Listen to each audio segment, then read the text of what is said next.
te louvar, Senhor. Quem entrará no santuário pra te louvar? Quem tem as mãos limpas e o coração puro, quem não é vaidoso e sabe amar, quem tem as mãos limpas e o coração puro, quem não é vaidoso e sabe amar. Senhor, eu quero entrar no santuário pra te louvar. Senhor, eu quero entrar no santuário pra te louvar. Ó, dai-me mãos limpas e um coração puro, arranca a vaidade, ensina-me a amar. Ó, dai-me mãos limpas e um coração puro, arranca a vaidade, ensina-me a amar. Senhor, já posso entrar no santuário pra te louvar. Senhor, já posso entrar no santuário pra te louvar. Teu sangue me lava, teu fogo me queima, o Espírito Santo inunda meu ser. Teu sangue me lava, teu fogo me queima, o Espírito Santo inunda meu ser. Jesus, querido amigo, precisamos muito do vosso amor, do vosso amparo, que possamos, mediante tudo o que precisarmos passar nessa encarnação, que passemos com amor, com paciência, com resignação. Somos ainda muito falhos, muito fracos, mas com a tua companhia, Senhor, com os vossos conselhos, haveremos de vencer. Com certeza, tudo vai se ajeitando, o tempo vai passando e, de repente, muitas coisas já ficaram para trás. Tudo aquilo que nos fez sofrer também vai ficando para trás. Outras situações vão surgindo e continuamos a te pedir que nos ajude a nos manter de pé, que nunca percamos a confiança, que com a tua ajuda estaremos fortalecidos. Então, vamos percebendo que o que passou, passou. O que doeu, doeu. E que nesse meio tempo nós conseguimos realizar muitas coisas, conquistar muitas coisas. Pessoas cruzaram em nosso caminho, que nos ajudaram a enxergar que precisamos ser fortes, que viemos à Terra para passar por várias experiências e muitas delas nos deixaram muito felizes. Nos sentimos amados, queridos, importante para o nosso bem-estar, que nós possamos ser gratos por tudo isso, Senhor, porque as experiências nos faz crescer, nos faz ser fortes e procurar sermos compreensivos com as faltas do nosso próximo. Que o teu amor e a tua paz esteja e permaneça conosco, Senhor. Que assim seja. Boa noite, meus irmãos. Hoje a nossa leitura está em João, capítulo 12, versículo 24 a 26. Na verdade vos digo que se o grão de trigo caindo na terra não morrer, fica ele só, mas se morrer, dá muitos frutos. Quem ama sua vida, perdê-la-á, e quem neste mundo aborrece a sua vida, guardá-la-á para a vida eterna. Se alguém me serve, siga-me, e onde eu estiver, ali estará também o meu servo. E se alguém me servir, meu Pai o honrará. Que assim seja. Boa noite novamente, a quem entrou aí depois.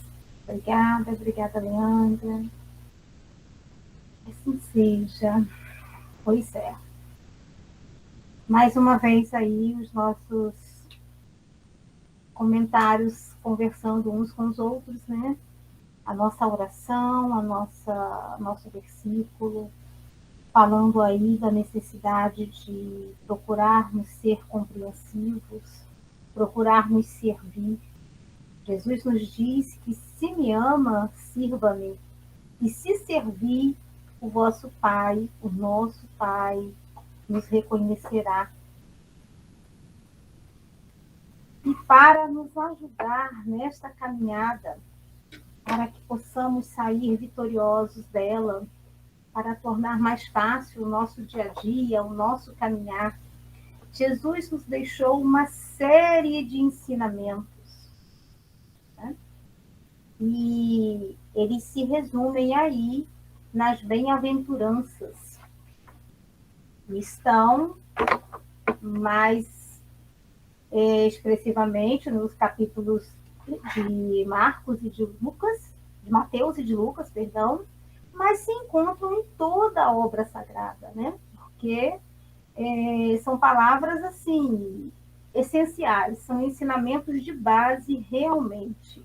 É um conjunto, as bem-aventuranças são um conjunto de ensinamentos que vem nos revelar, nos passar a receita de como proceder para chegarmos ao reino do céu. Ele fala que bem-aventurados os aflitos, bem-aventurados os humildes, os mansos, os pobres, os puros de coração, né?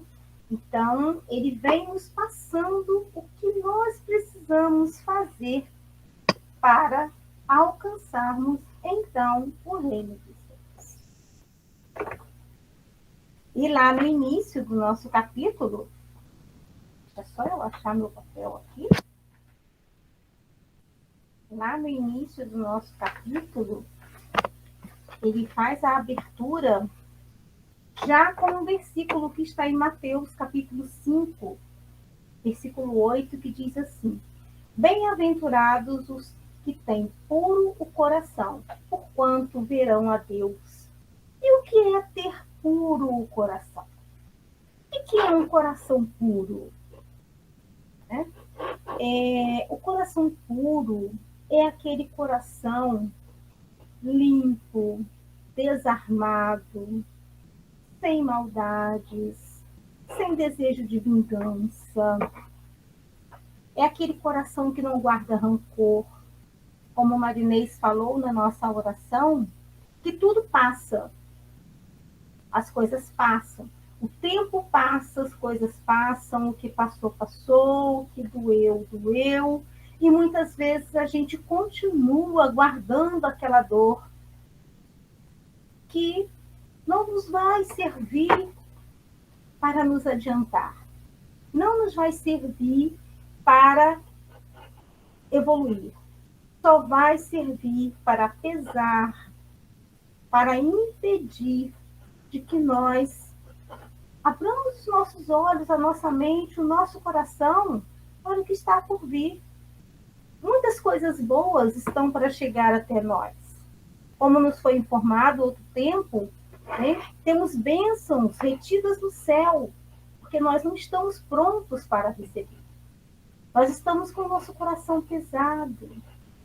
Nós estamos com o nosso coração armado, fechado, coração duro. Então, bem-aventurados os que têm puro o coração. Lá no item 2, ele traz para a gente um versículo que está em Marcos, que diz assim: apresentaram-lhe então algumas crianças a fim de que ele as tocasse. E como os seus discípulos afastaram-se com palavras ásperas, os que lhes apresentavam, Jesus, vendo isso, zangou-se e lhes disse: deixai que venham a mim as criancinhas e não as impeçais, porquanto o reino dos céus é para os que se lhes assemelham. Digo-vos em verdade que aquele que não receber o reino de Deus como uma criança, não entrará. Nele não entrará. E depois disso, ele então abraça as crianças, abençoa-as, impondo-lhes as mãos. Meus irmãos, eu falei no início, lá no iniciozinho, não sei se todos alcançaram, o pessoal que chegou depois, nós estamos no capítulo 8. Bem-aventurados os que têm o coração puro. Ok? Então, aqui nesse item 2, Jesus toma a criança como um exemplo de pureza. Ele diz que o reino de Deus é para aqueles que se assemelham às crianças.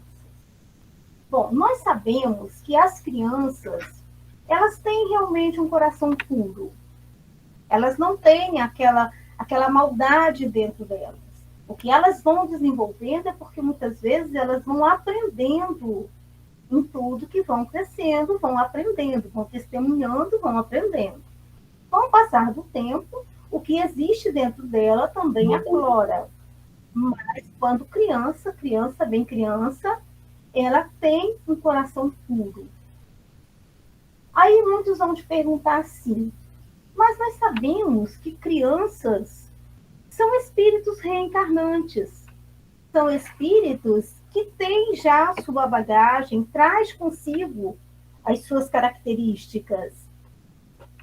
Sim, mas nós também temos que lembrar que crianças são espíritos agraciados pelo esquecimento encarnatório. Quando está se preparando para reencarnar, o espírito passa por aquele período de perturbação, de sono, de esquecimento do passado, para que ele possa, então, chegar aqui num ponto, digamos assim, num ponto zero, num ponto neutro. Ele não vai se lembrar do seu passado. Ele não vai se lembrar de quem foi seu pai, de quem foi sua mãe, de quem foi seu irmão, do que ele fez. Ele não se lembra de nada disso. Então, ele está puro. Por isso, Jesus tomou as crianças, como exemplo de pureza. Lá no item 3, ele diz assim: a pureza do coração é inseparável da simplicidade e da humildade. Exclui toda ideia de egoísmo e de orgulho. Por isso é que Jesus toma a infância como emblema dessa pureza, do mesmo modo que a tomou como da humildade.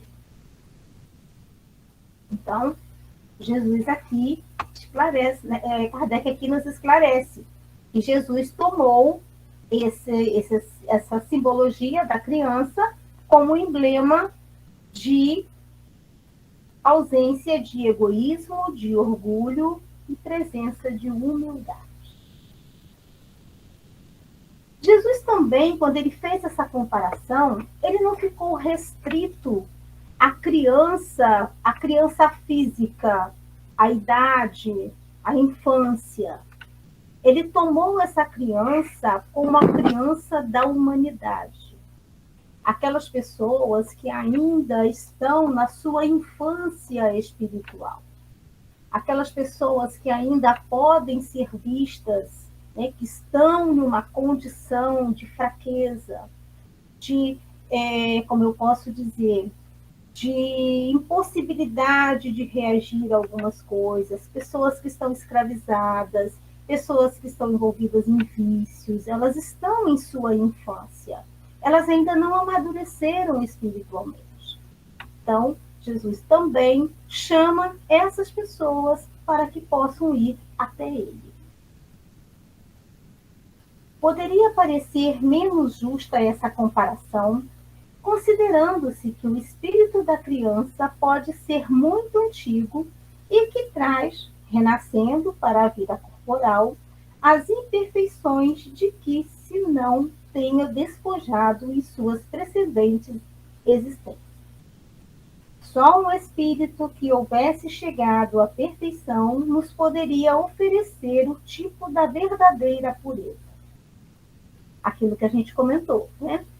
A criança, ela já tem uma experiência, é um espírito experiente.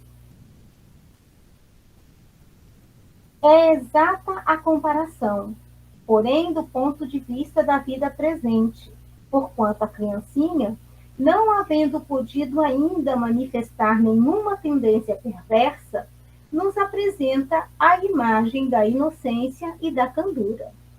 Daí o não dizer Jesus, de modo absoluto, que o reino dos céus é para elas, mas para os que se lhes assemelham. Pois que o espírito da criança já viveu, porque não se mostra desde o nascimento tal como é. Posto que ele já viveu, posto que ele já é experiente, por que ele não se mostra como é desde criança? Tudo é sábio nas obras de Deus. A criança necessita de cuidados especiais que somente a ternura materna lhe pode dispensar. Ternura que se acresce da fraqueza e da ingenuidade da criança. Para uma mãe, seu filho é sempre um anjo, e assim era preciso que fosse, para lhe cativar a solicitude. Agora que eu fui ver aqui perguntando, obrigada, Neide. Ela não houvera podido ter-lhe o mesmo devotamento se, em vez da graça ingênua, deparasse nele com os traços infantis de um caráter viril e as ideias de um adulto, e ainda menos se lhe viesse a conhecer o passado.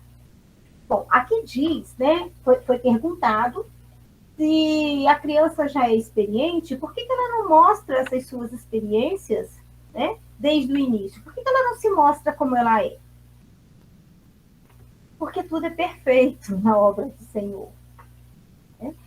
A criança, ela chega aqui frágil, pequenina, necessitando de cuidados, necessitando de todo um aparato, toda uma um meio, um amor, a dedicação da mãe para que ela possa seguir a sua caminhada.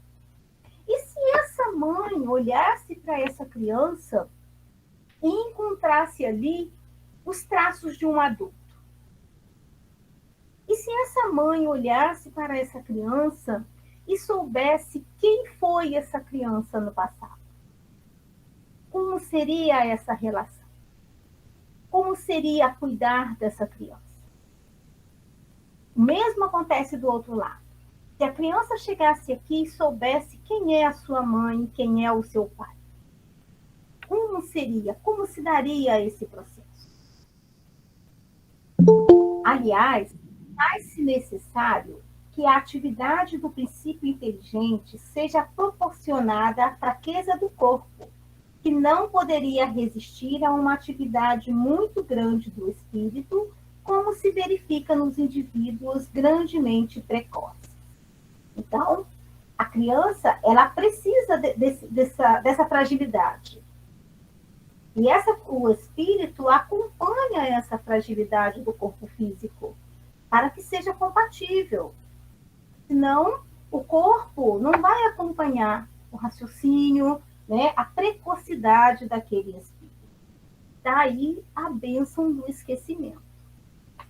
Então, neutraliza-se tudo, começa ali com a chegada daquele bebê que para as mães, para nós, são sempre anjos. Eles estão chegando à Terra puros como anjos, para começar, né, a então se desenvolver e assumir as suas, como eu posso dizer, as suas lembranças, as suas características que lhe forem convenientes naquela encarnação.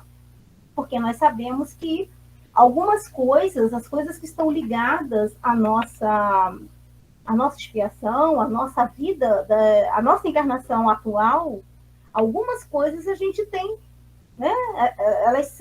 A gente se identifica, a gente toma conhecimento, e outras não. Aquelas que não são necessárias, elas não são lembradas, justamente para não atrapalhar. Essa é a razão por que, ao aproximar-se da encarnação, o espírito entra em perturbação e perde, pouco a pouco, a consciência de si mesmo, ficando, por certo tempo, numa espécie de sono, durante o qual todas as suas faculdades permanecem em estado latente. É necessário esse estado de transição para que o espírito tenha um novo ponto de partida e para que esqueça em sua nova existência tudo aquilo que a possa entravar, tudo que possa atrapalhar. Sobre ele, no entanto, reage o passado. Renasce para a vida maior, mais forte, moral e intelectualmente, sustentando e secundando pela intuição que conserva das experiências adquiridas. A partir do nascimento, suas ideias tomam gradualmente impulso. À medida que os órgãos se desenvolvem, pelo que se pode dizer que no curso dos primeiros anos, o espírito é verdadeiramente criança, por se acharem ainda adormecidas as ideias que lhes formam o fundo do caráter. Durante o tempo em que seus instintos se conservam amodorrados, adormecidos, ele é mais maleável e, por isso mesmo, mais acessível às impressões capazes de lhe modificarem a natureza e de fazê-lo progredir, o que torna mais fácil a tarefa que incumbe aos pais. Bom, aqui a gente vê que nesse início de vida, durante a infância, enquanto seu espírito ainda não assumiu verdadeiramente as suas características daquela encarnação, esse espírito encontra-se mais maleável, é o termo que é usado aqui. Esse espírito está mais disposto a receber os ensinamentos, a receber os cuidados, a receber as orientações. Daí, meus irmãos, a grande importância de criarmos e educarmos os nossos filhos dentro dos ensinamentos do Evangelho. Desde pequenininho. Ah, mas a criança vai para a igreja, faz barulho, atrapalha. Temos a evangelização. É muito importante. A criança não fica na evangelização. Fiquemos com ela um pouco. Quantas vezes eu tive que ficar lá na nossa salinha, acompanhando os pequenos. Até que eles passaram a ficar por conta própria. É um processo natural, mas ele é importantíssimo, porque é o período em que o espírito está desarmado, digamos assim. Ele tem maior predisposição a aprender, a aceitar, a se formar, a fundamentar a sua existência naqueles ensinamentos.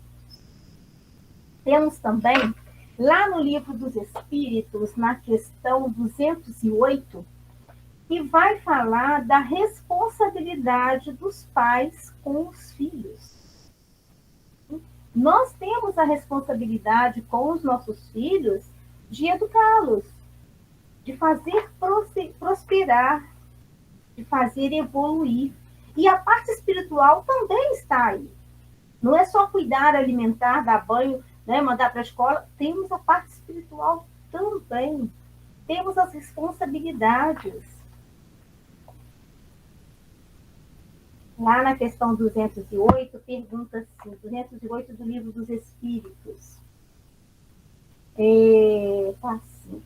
Os espíritos dos pais não exercem influência sobre os dos filhos depois do nascimento?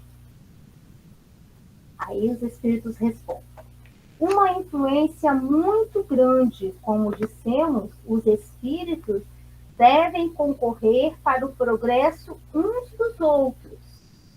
Então, os pais devem concorrer para o progresso dos espíritos dos filhos, concorrer para o crescimento dos filhos.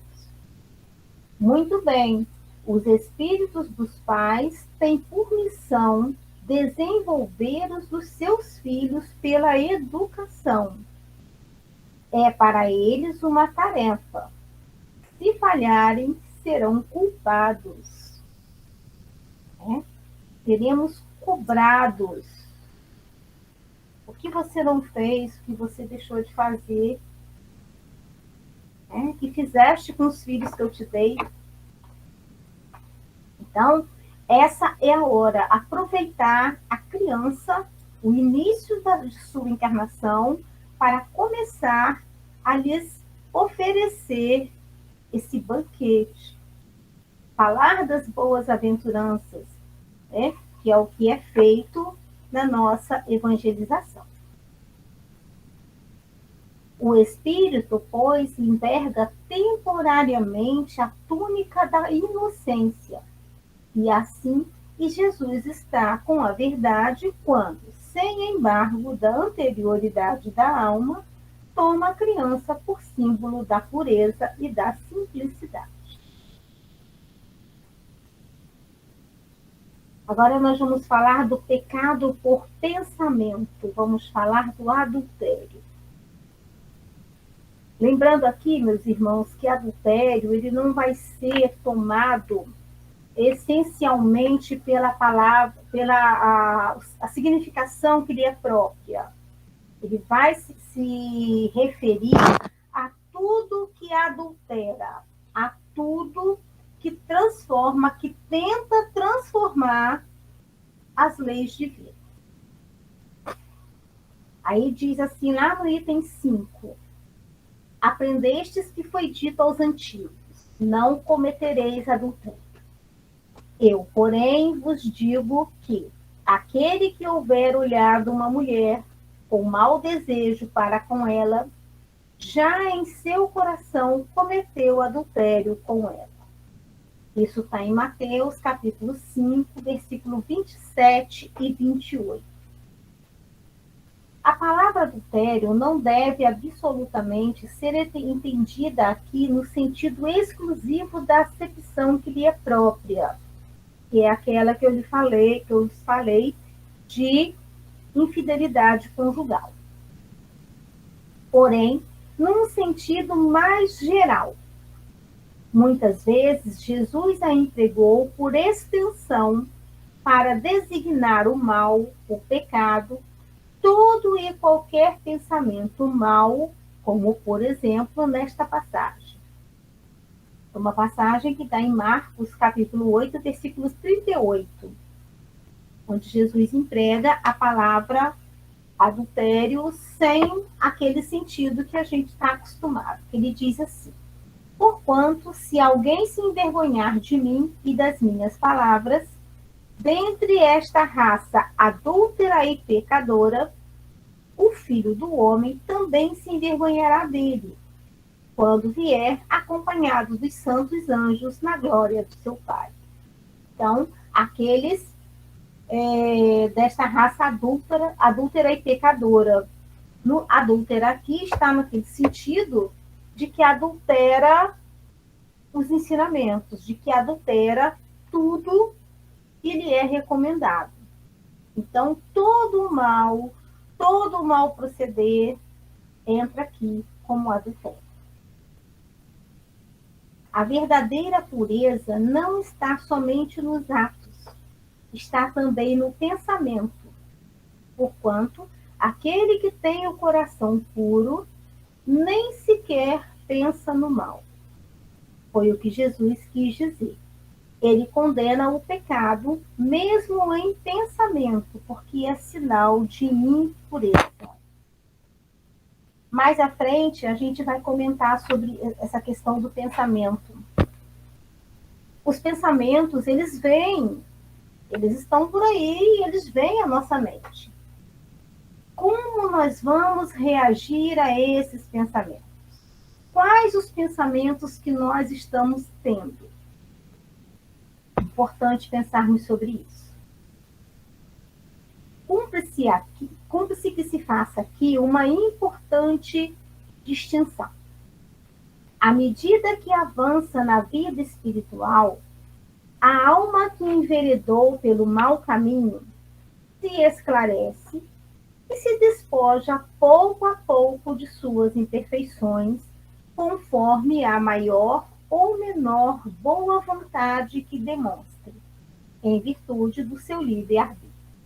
Então, à medida que avança na vida espiritual, à medida que nós vamos tendo conhecimento, à medida que nós vamos aprendendo, de acordo com a nossa boa vontade, de acordo com o nosso livre-arbítrio, a gente vai evoluindo.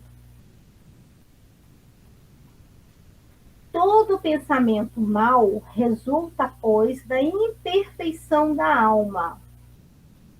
Mas, de acordo com o desejo que a alimenta de depurar-se, mesmo esse mau pensamento se lhe torna uma ocasião de adiantar-se, porque ela o repele com energia.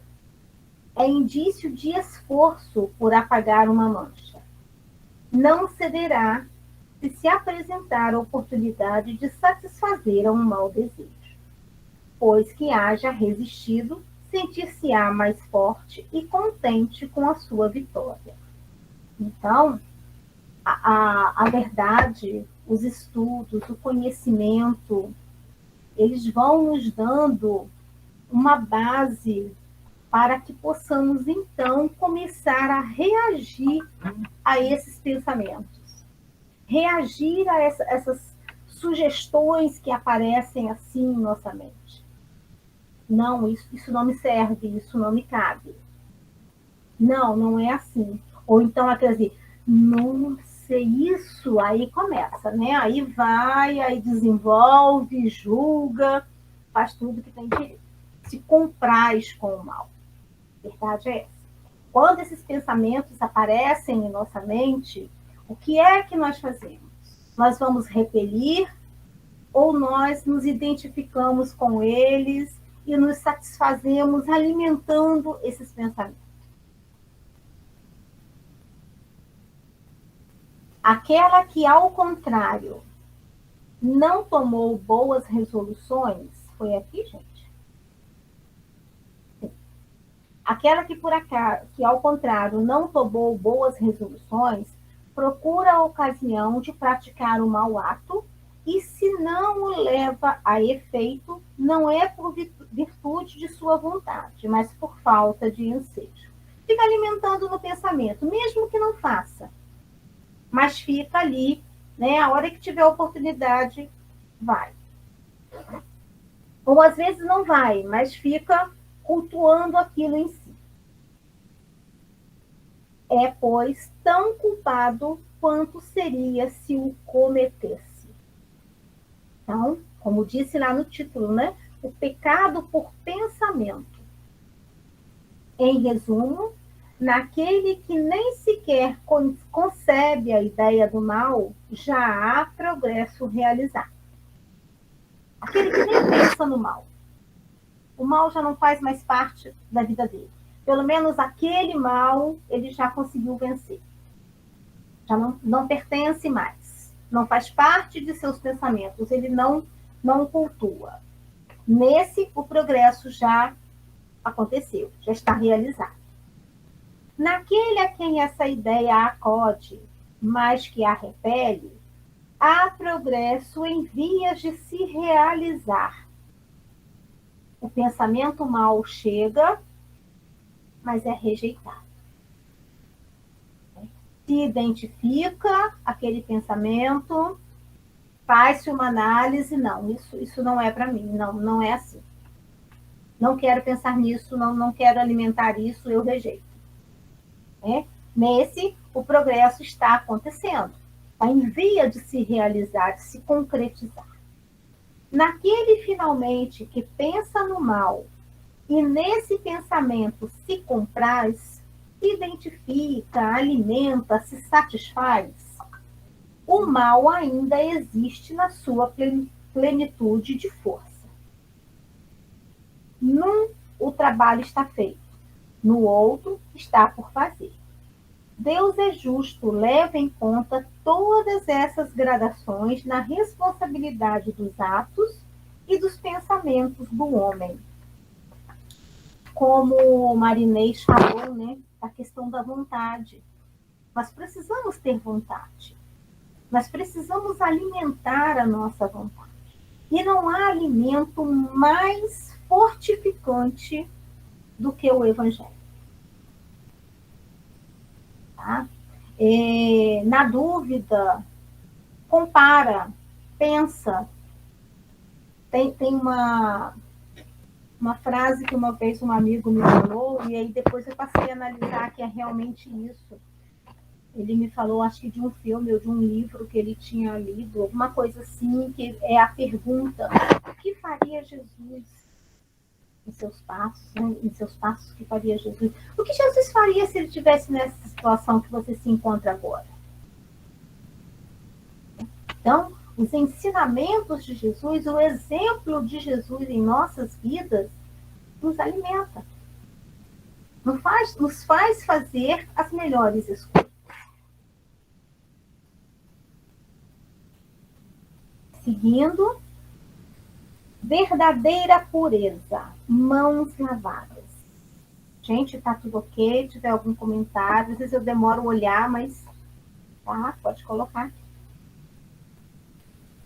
Então, os escribas e os fariseus que tinham vindo de Jerusalém aproximaram-se de Jesus e lhes disseram: por que violam os teus discípulos a tradição dos antigos, uma vez que não lavam as mãos quando fazem suas refeições?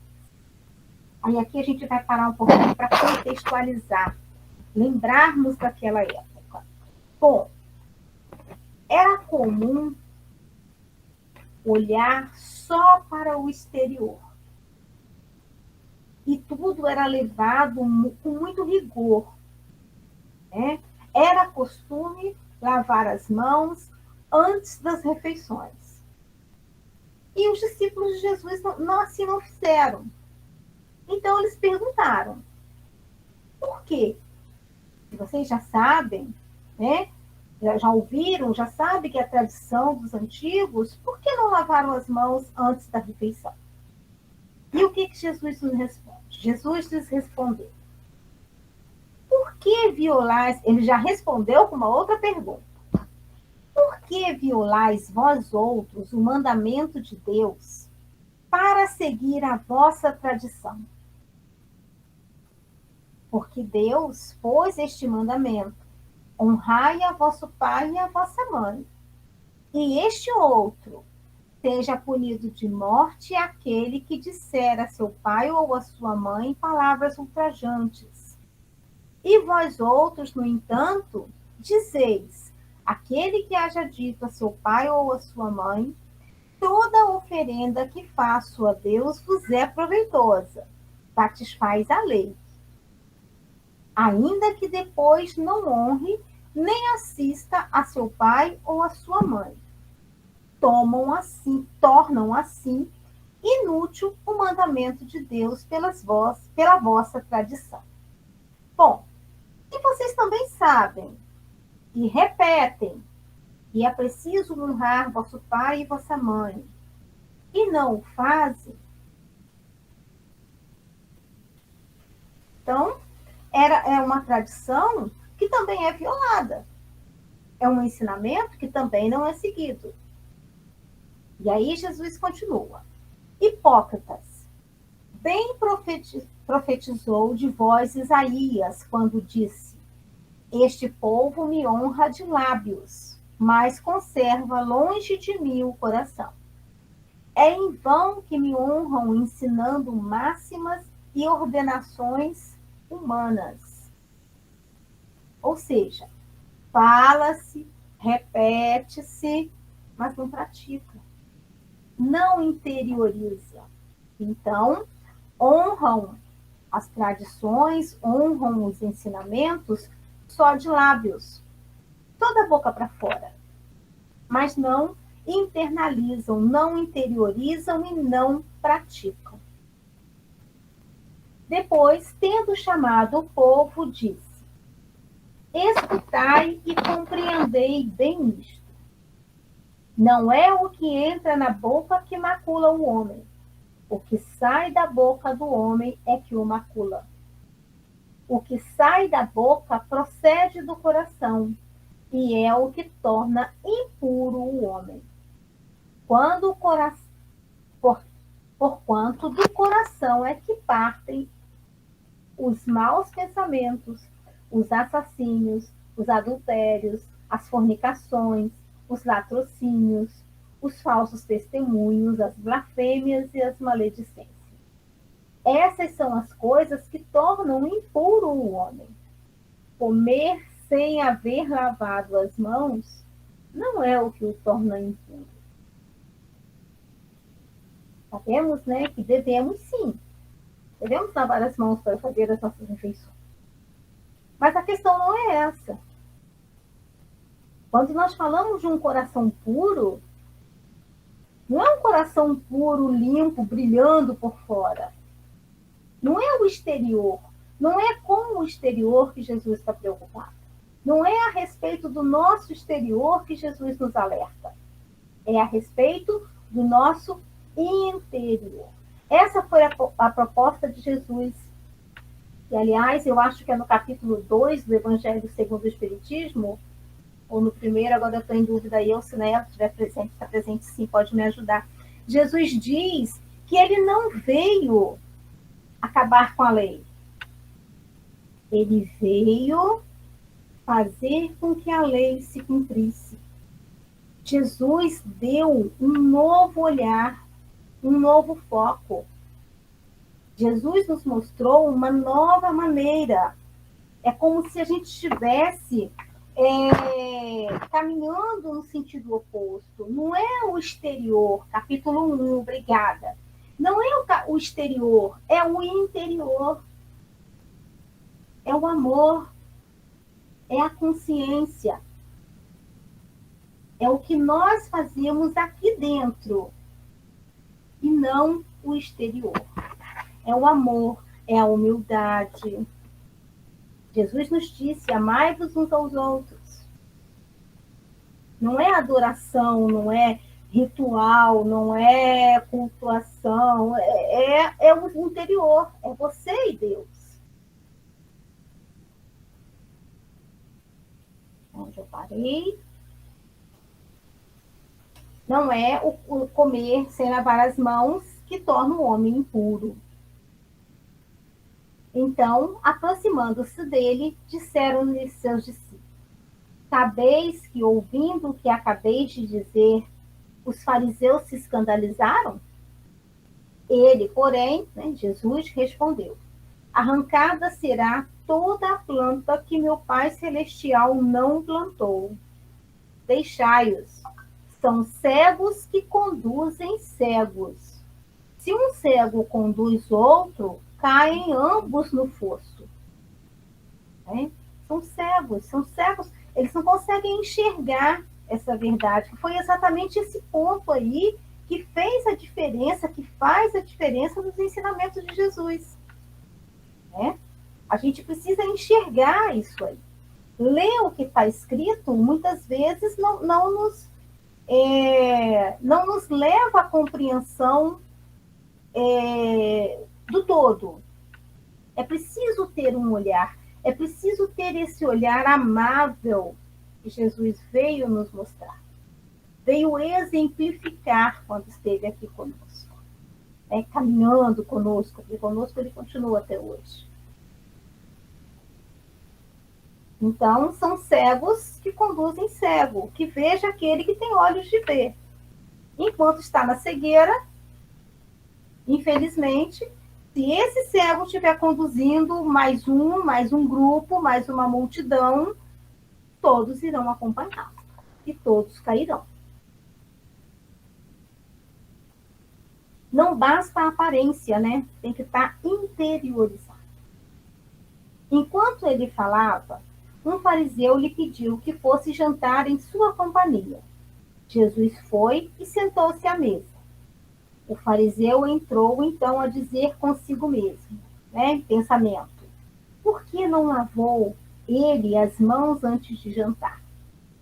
Aí, Jesus, que compreendeu lá os seus pensamentos, a sua inquietação, disse-lhe: vós outros, fariseus, ponde grande cuidado em limpar o exterior do copo e do prato.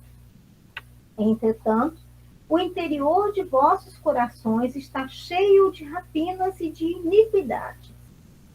Insensatos que sois! Aquele que fez o exterior não é o que faz também o interior? Isso está em Lucas capítulo 11, versículo 37 a 40. Se tudo é obra de um único Criador, por que temos que cuidar só do exterior e esquecer o interior? Por que precisamos, porque temos essa necessidade de mostrar o belo só por fora? Será que ainda trazemos conosco esses hábitos? Por que limpar a capa? Por que ter uma capa mais bonita do que a outra, do que a do outro, se o interior está sujo? É como se nós chegássemos à nossa casa, trocássemos a roupa sem tomar o banho. Para quê? Se você sabe que o seu interior, que o que está debaixo daquela capa, está precisando de uma ajeitada. É assim com o nosso espírito. O corpo fica. A nossa capa fica. O que segue é o espírito. E como está esse espírito? Me lembrei agora da passagem de Maria e de Marta. Maria e Marta, Jesus ia visitar a casa de Maria e de Marta, e Maria estava lá preocupada em receber Jesus, harmonizando, E Marta varre daqui, varre dali, limpa daqui, limpa de lá, e Jesus chegando, Marta resolve queixar-se a Jesus. Né? Porque ela tinha que trabalhar sozinha, aquelas coisas assim que às vezes a gente conhece, que acontecem em casa, né? Com alguns, principalmente quando tem irmãos. Mas por que eu tenho que fazer tudo? A mãe, por que eu tenho que fazer tudo? Jesus responde, Marta, Marta, Maria escolheu a melhor parte. Ela está cuidando do interior. Ela está se harmonizando, se equilibrando. Né? Então, de quem a gente está se aproximando aí mais no nosso dia a dia? De Maria ou de Marta?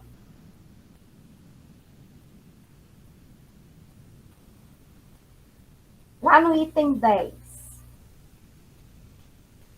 Os judeus haviam desprezado os verdadeiros mandamentos de Deus para se aferrarem à prática dos regulamentos que os homens tinham estatuído, e da rígida observância desses regulamentos faziam casos de consciência. A substância mais simples acabara por desaparecer debaixo da complicação da forma. Como fosse muito fácil praticar atos exteriores do que se reformar moralmente, lavar as mãos do querer expurgar o coração e a si próprios, os homens, tendo como quites para com Deus, por se conformarem com aquelas práticas, conservando-se tais quais eram, visto se lhes ter ensinado que Deus não exigia mais do que isso. Daí o haver dito profeta, é em vão que este povo me honra de lábios, ensinando máximas e ordenações humanas. Então, aquilo lhes foi ensinado e eles assim acharam conveniente, digamos assim, né? E seguiram com esses ensinamentos. E Deus não exige mais do que isso. E continuaram, então, honrando de lábios e não de coração. Verificou-se o mesmo com a doutrina moral do Cristo, que acabou por ser atirada para segundo plano, donde resulta que muitos cristãos, a exemplo dos antigos judeus, como eu falei lá atrás, né? O que a gente vem trazendo com a gente? A exemplo dos antigos judeus, consideram mais garantida a salvação por meio das práticas exteriores do que pelas da moral. E é a essas adições feitas pelos homens à lei de Deus que Jesus alude quando diz: arrancada será toda a planta que meu Pai Celestial não plantou. Então, essa é uma ideia que o Pai Celestial não plantou. Ele não disse que tem que cuidar do exterior e não do interior. Então, esse hábito, ele irá ser arrancado, ele vai ser transformado com a conscientização das pessoas de que o caminho não é exterior, é interior. É a reforma íntima. Mudar o seu íntimo, mudar as suas concepções. O objetivo da religião é conduzir a Deus o homem. Ora, este não chega a Deus senão quando se torna perfeito. Logo, toda religião que não torna melhor o homem não alcança o seu objetivo.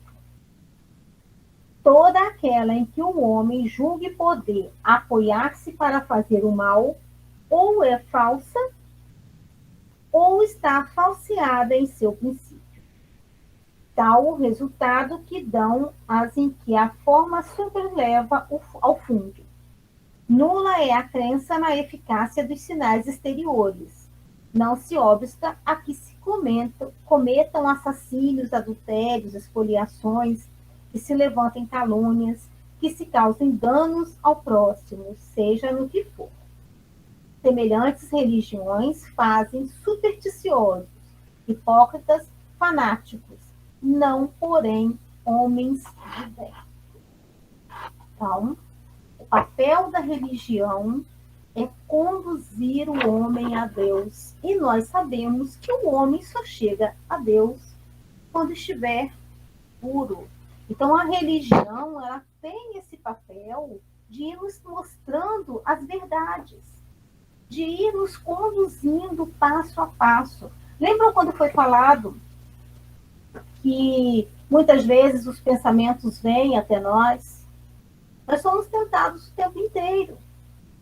Mas esses ensinamentos que a religião nos passa, dos ensinos de Jesus, palavra de Jesus, eles chegam até nós e fazem mudanças.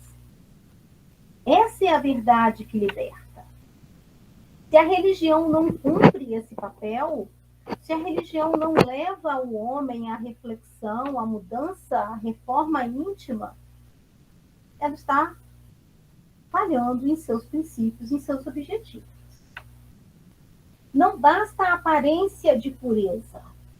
É preciso a pureza no coração.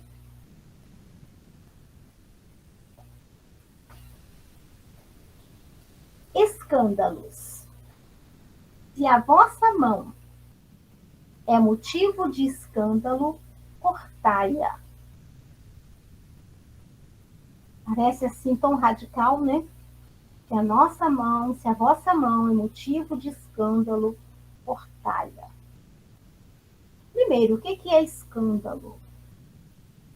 Escândalo é tudo aquilo que fere a moral cristã. É tudo aquilo que foge dos ensinamentos de Deus e que leva o homem à queda. Isso é escândalo. Mas tem alguns escândalos que ficam omitidos, né? Não é divulgado. E aí que muitas vezes acontece o escândalo que publica, que passa esse escândalo, passa aquela falha, passa aquele erro para o outro. Quando uma pessoa comete um erro, esse erro, essa falta, essa falha, esse engano está em sua consciência. Quando acontece esse escândalo, esse erro, essa falha, esse engano, ele vai a público. E aí atinge a várias pessoas. Toma proporção assim, que você não consegue conter. E daí vem as dores morais, os sofrimentos, os julgamentos, as penas, né, diante da sociedade. Vamos ver o que é falado aqui sobre isso. Se algum escandalizar a um destes pequenos que creem em mim, melhor fora que lhe atassem ao pescoço uma dessas mós que um asno faz girar e que o lançasse no fundo do mar. Ai do mundo por causa dos escândalos, pois é necessário que venham os escândalos, mas ai do homem por quem o escândalo venha. Então, já que acontecem ainda essas coisas, elas precisam ser corrigidas, elas precisam ser punidas. As pessoas que praticam, elas precisam de uma orientação, de uma correção, de uma penalização aqui na justiça dos homens. Mas ai do homem que venha proporcionar esse escândalo maior. Ai do homem que venha tornar isso a público. Gente, não nos cabe julgar. Não nos cabe escandalizar o outro. Né? Qual a nossa posição aqui? Qual a nossa especialização, o nosso destaque, o nosso nível de neutralidade, de pureza em relação àquilo? Como nós podemos julgar o outro se nós somos iguais, nós estamos todos no mesmo patamar. Uns mais aprimorados, outros menos. Uns já não cometem mais aquele erro, aquela falha, mas comete outro, ou já cometeu aquele também. Então, nós não estamos aqui prontos para julgar. Nós estamos aqui para sermos julgados. Então, tende cuidado em não desprezar um destes pequenos, um destes que cometeu a falha, o engano. Declaro-vos que seus anjos no céu veem incessantemente a face do meu Pai que está nos céus, porquanto o Filho do Homem veio salvar o que está perdido. Se vossa mão ou vosso pé vos é objeto de escândalo, cortai-o e lançai-o longe de vós. Melhor será que vós, que entreis na vida tendo um só pé ou uma só mão, do que terdes dois e serdes lançado no fogo eterno. Se o vosso olho é objeto de escândalo, arrancai-o e lançai-o longe de vós. Melhor para vós será que entreis na vida tendo um só olho, do que terdes dois e serdes precipitados no fogo do inferno. Está em Mateus, capítulo 18, versículo de 6 a 11, capítulo 5, versículo 29 e 30. Então, Jesus nos adverte que aquilo que está nos levando ao erro, ao escândalo, ele precisa ser arrancado de nós. Hoje, o que é que ainda nos leva ao erro? É o olho? É o olhar? Olhou, pensou, julgou? É a fala? É a língua? Ainda pecamos muito pelo falar? Olha, vamos cuidar aí da nossa língua, do nosso olho, para evitar que eles precisam ser arrancados. É essa a orientação aqui, né?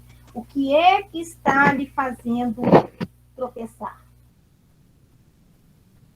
Cuide dele para que então não tropeces mais. Bom, meus irmãos, de qualquer forma, muito falta para encerrarmos o capítulo. Eu vou parar por aqui e a gente continua numa próxima oportunidade.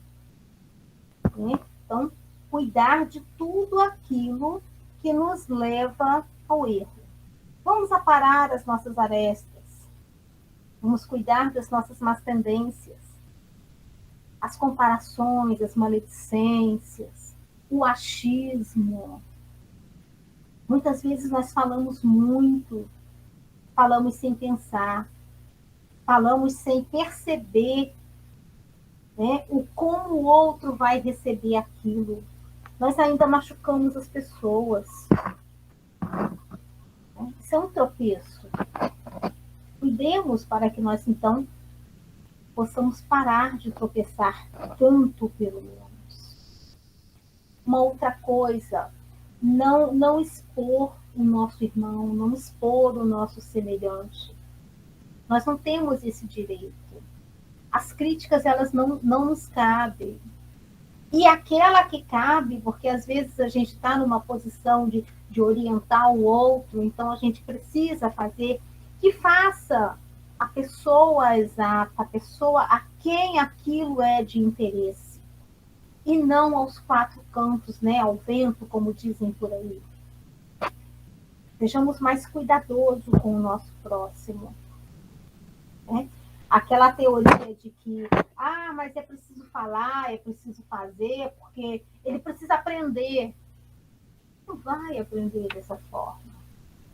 O que vai acontecer é só inflamar a situação, inflamar os ânimos, colocar mais lenha na fogueira. Não vai aprender. Né? Aquela situação pode, digamos assim, levar a pessoa a cometer mais erros ainda. Não vai aprender por isso. E, de outro lado, também, não é a você que cabe ensinar. Ai daquele por quem o escândalo aconteça. O escândalo precisa acontecer, ele precisa aprender. Mas não é através de você, não é através de nós. Não estamos aqui para isso.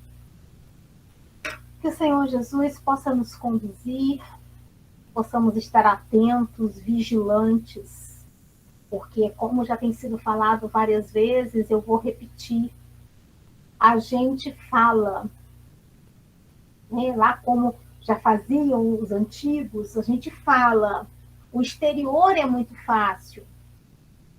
Agora, interiorizar e tomar isso como receita de vida ainda é muito difícil. Lembrar desses ensinamentos na hora da prova é muito difícil. Que possamos ser mais vigilantes, estarmos mais atentos, né? Em oração, em contato com Jesus e com os Santos Espíritos. Eles estão aqui para nos ajudar nesta caminhada. Como o Marinês falou na oração, Jesus nos ajuda a todo instante. Graças a Deus por isso. Tenhamos uma boa noite, meus irmãos. Muito bom estar aqui com vocês. Vamos chamar aí a oração final, o nosso canto também. Até uma próxima oportunidade. Fiquem com Deus, tenhamos uma excelente noite, um bom descanso. Pai nosso que estás no céu, santificado seja o vosso nome. Venha a nós o teu reino, seja feita a vossa vontade, assim na terra como nos céus. O pão nosso de cada dia dai-nos hoje. Perdoe as nossas dívidas, assim como perdoamos os nossos devedores. E não nos deixes cair em tentação, mas livrai-nos do mal, porque teu é o reino, o poder e a glória para sempre.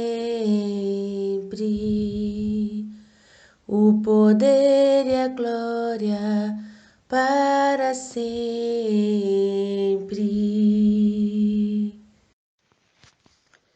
E assim, querido Jesus, estamos encerrando o nosso estudo e todos juntos queremos te agradecer por mais esta oportunidade de termos nos reunidos em teu santo nome. E nós te pedimos, Senhor, que nos ensine a esperar pelo seu tempo, porque o nosso tempo é muito ansioso e muitas das vezes acabamos atropelando. Pedimos, segura firme a nossa mão para que tenhamos força e foco na caminhada da vida. Nos conduz pelo melhor caminho, guiando os nossos passos. Nos proteja de todos os males que não há necessidade de passarmos. E para o mal que houvermos de passar, que tenhamos bom ânimo, porque sabemos que o Senhor o preparou com muito carinho para nós, porque sabe exatamente o que é melhor para nós. Que a felicidade seja maior do que qualquer teste, que a gente se permita sempre viver todos os pedacinhos dos sonhos e todas as vontades que imperam em nosso coração. Que o sorriso seja sincero e que a vontade de fazer acontecer nunca nos falte. Façamos tudo o que puder para sermos felizes e trazer alegria à nossa vida. Que possamos recusar situações de infelicidade, não magoando o nosso próximo. Termos a certeza que tudo que conseguirmos cumprir com as nossas obrigações, nossas consciências, estará branda dentro de nós. Que Deus e o Senhor Jesus abençoe a nossa noite, nos inspirando para o novo dia que irá chegar. Bênção, Senhor, te pedimos, que nos ampare, que nos proteja, que esteja sempre junto a nós, Senhor. Obrigada por tudo e fique sempre conosco, nos abençoando, nos amparando. Que assim seja.